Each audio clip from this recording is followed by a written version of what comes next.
देखिए, गोलगप्पे बनाने के लिए मैंने एक कटोरी सूजी और उसके चौथाई कटोरी मैदा ले ली थी और इसमें हल्का सा नमक डाल दूँगी और फिर इसमें थोड़ा सा मैं खाना सोडा डाल दूँगी। जो खाने वाला सोडा होता है उसे डाल दूँगी और फिर इसे अच्छे से मिक्स कर लेंगे जिससे सोडा पूरे में मिल जाए और नमक भी।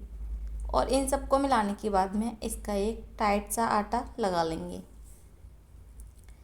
ज़्यादा पतला नहीं करेंगे और ना ज़्यादा टाइट करेंगे, बीच का आटा लगा लेंगे और इसमें थोड़ा सा क्रिस्पी करने के लिए गरम ऑयल डाल देंगे जो मैंने डाल दिया है। फिर इसके बाद में मैं इसका आटा लगा लेती हूँ और उसके बाद मैं आपको दिखाती हूँ। देखिए, मेरा आटा लगकर तैयार हो गया है और फिर इसे मैं एक गीले कपड़े में या फिर किसी भी कटोरी से ढककर रख दूँगी जिससे ये सॉफ्ट हो जाएगा। और सॉफ्ट होने के बाद में इसकी पूड़ियाँ भी अच्छे से बनेंगी। जब आटा सही लगेगा तभी गोलगप्पे भी अच्छे बनेंगे, एकदम फूले फूले। अब इसको मैं एक गीले कपड़े में या फिर कटोरी में लगा कर रख दूँगी। देखिए, मैंने इसको ज़्यादा नहीं गूँथा है। अगर ज़्यादा गूँथ दूँगी फिर ये अच्छे से नहीं सेट हो पाएगा, क्योंकि अभी ही ऐसा हो जाएगा गीला तो अच्छे से सेट भी नहीं हो पाएगा। अब मैं इसे ढक कर रख दूँगी और फिर थोड़ी आधे घंटे बाद इसे देखूँगी। जब तक मैंने इसको रख दिया है ढककर और जब तक मेरा आटा सही हो रहा है तब तक मैं पानी प्रो में भरने के लिए आलू और चना बॉयल होने रख देती हूँ। आलू चना बॉयल होंगे,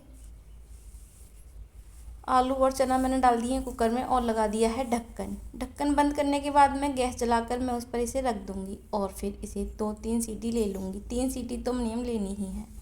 3 सीटी लेने के बाद मैं गैस कर दूँगी ऑफ़ और फिर ये अच्छे से पक भी जाएंगे तब तक। देखिए, जब तक मेरे चने और आलू बॉयल हो रहे हैं तब तक मैं गोलगप्पे का पानी बना लेती हूँ। और जब मैं देखती हूँ कि चलनी और डोंगा तो उसमें लाल चींटी आ गई थी। पता नहीं कितनी किचन में लाल चींटियाँ हो गई हैं। मैं तो परेशान हो गई हूँ चींटियों के भगाते भगाते। बहुत ज़्यादा हो जाती है हर चीज़ पर, कितना भी साफ़ कर दो फिर भी चींटियाँ आती ही रहती हैं। और मैंने ये इमली भिगो कर रख दी थी सुबह ही, कम से कम इसको भिगोए हुए 2-3 घंटे हो गए। और इसके बाद में ये अच्छे से फूल गई थी। फिर फूलने के बाद में मैं इसे छान लेती हूँ। इसके बीज निकाल दूँगी और पल्प जो है बस उसे ही छान कर पानी में मिक्स करूँगी। अब इसको अच्छे से छान लेती हूँ और इसका पल्प अच्छे से निकाल लूँगी। सब कचरा होता है उसे बाहर फेंक दूँगी।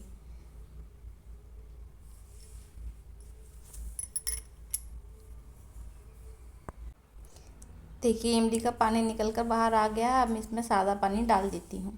सादा पानी डालने के बाद मैं इसे अच्छे से मिक्स कर लूँगी। मिक्स करने के बाद में मैं इसमें डालूँगी थोड़ी सी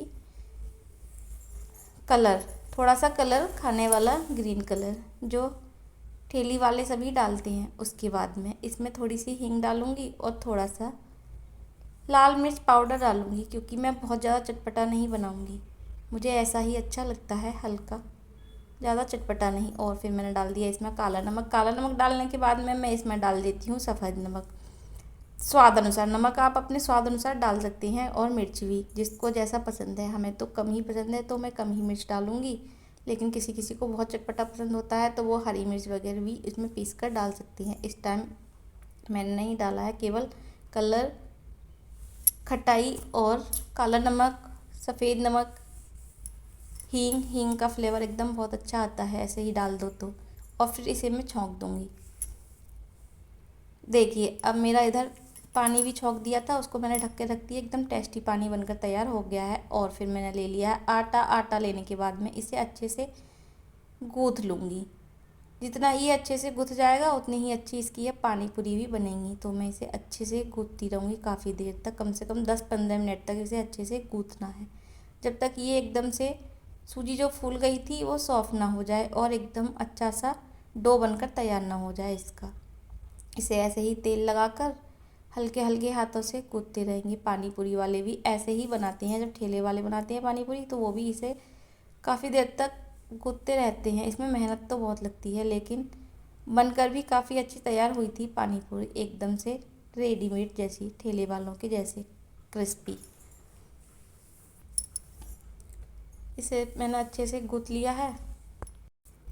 देखिए मैंने आटे को अच्छे से गूंथ लिया था, उसके बाद में उसे रख दिया और फिर मैंने एक बड़ी सी लोई बना ली थी। लोई बनाने के बाद में मैं इसकी एक बहुत बड़ी सी पूड़ी बना लेती हूँ, क्योंकि छोटी छोटी लोई भी बनाऊंगी, उसकी भी पूड़ियाँ बना के देखूंगी, लेकिन मुझे सबसे ज़्यादा आसान यही लगा था, क्योंकि छोटी छोटी बेलने में काफ़ी टाइम लग रहा था।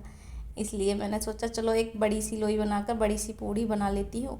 उसके बाद में उसे किसी छोटे से ढक्कन से या फिर गिलास, कटोरी, जो भी आपके पास अच्छा हो, एकदम नुकीला, उसे ले लेंगे और फिर इसके गोल गोल छोटे छोटे गोलगप्पे काट लेंगे। मैंने तो एक ढक्कन ले लिया था छोटी सी डिब्बी का, फिर मैंने उससे उसको काट लिया और काटने के बाद में ये 5-6 गोलगप्पे एक साथ बनकर तैयार हो गए थे, जो एकदम से आसान लगे थे मुझे बनाने में, और बेलने में तो काफ़ी टाइम लग रहा था। ये एकदम से बन भी गए थे। और हाँ, इधर साइड में ले लिया है मैंने एक सूती कपड़ा, जिसे मैंने हल्का सा गीला कर लिया है, और ज़्यादा ऐसा भी नहीं है कि बहुत ज़्यादा गीला करना है, और ये भी नहीं है सूखा होना चाहिए, थोड़ा सा गीला होना चाहिए, इसमें पानी ना टपक रहा हो, बस इतना गीला होना चाहिए। उसको मैंने ले लिया है और साइड में बिछा लिया है, और फिर अब मैं इसमें पूड़ियाँ बेल बेल कर डालती रहूँगी और इसे ढक दूँगी, जिससे ये सूखेंगी नहीं। और एकदम यही इसका सीक्रेट है कि जितना गीला कपड़ा होगा उतना ही अच्छे से बनकर तैयार होंगी। और हाँ, ये ना थोड़े से इकट्ठे हो गए थे, तो फिर मैंने ना बेलन से दोबारा से बेल दिया था, जिससे इनका आकार थोड़ा सा लंबा सा हो गया। अब मैं इन्हें डाल दूँगी गीले कपड़े पर, और जो मैदा है उसको भी मैंने गीले कपड़े में ही ढक के रख दिया है, जिससे वो भी नहीं सूखेगी, पापड़ी की तरह बनेगी नहीं। और इन सबको फैला देती हूँ गीले कपड़े पर, फिर इन्हें ढक कर रख दूँगी।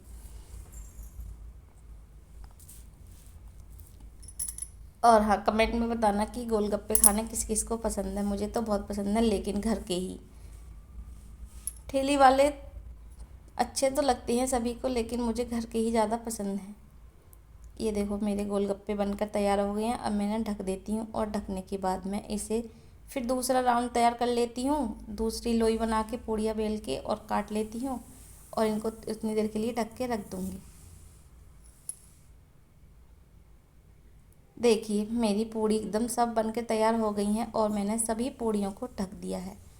और इसके बाद में अब मैं गैस जला के रख देती हूँ कढ़ाई। गैस जला के कढ़ाई रख देती हूँ, और फिर तेल गरम होने रख देती हूँ। उसमें तेल अच्छे से गरम हो जाएगा, उसके बाद मैं इसे सेकूँगी, फिर आपको दिखाऊँगी कि देखो मेरी कितनी फूली फूली पूड़ियाँ एकदम बनकर तैयार हुई हैं।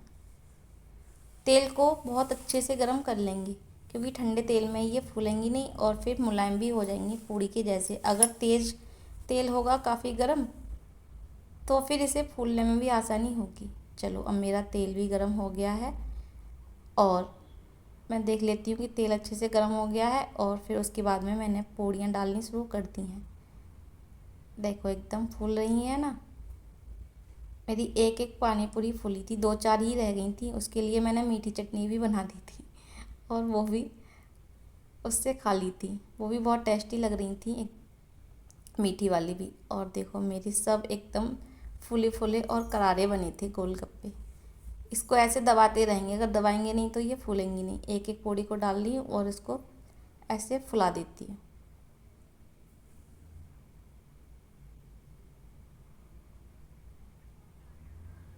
और फिर गैस कर देंगे स्लो, थोड़ा सा मीडियम रखेंगे, ना ही स्लो ना ही तेज़।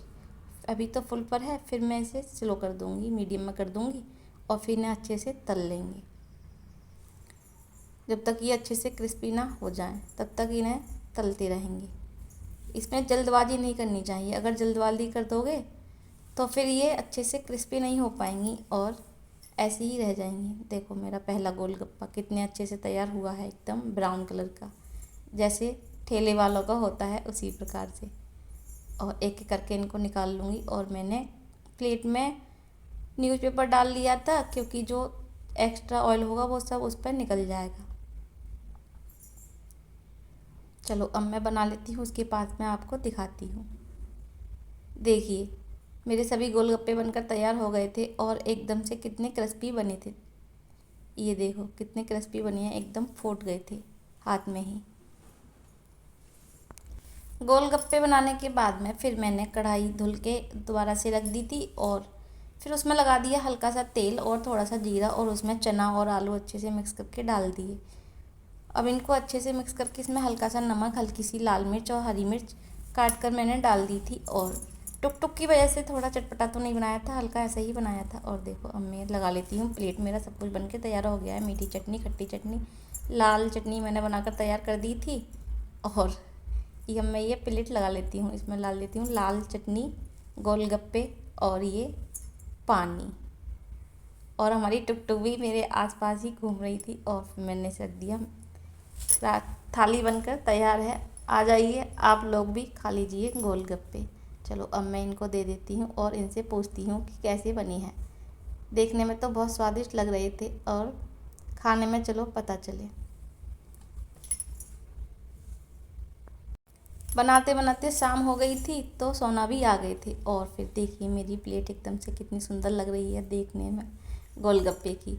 और फिर मैंने इनको बताया कि गोलगप्पे खाओगे, तैयार है? तो हाँ जी, ये कौन मना करता है गोलगप्पे खाने के लिए। चलो अब मैं इनके लिए दे आती हूँ और इनसे पूछती हूँ कि इनको ये खाने में कैसे लग रहे हैं। देखने में तो बहुत ही सुंदर लग रहे हैं। और आप कमेंट में बताना कि आपको कैसे लगे, कैसी लगी मेरी प्लेट। और अच्छी लगी हो तो लाइक ज़रूर करना, लाइक, सब्सक्राइब और शेयर।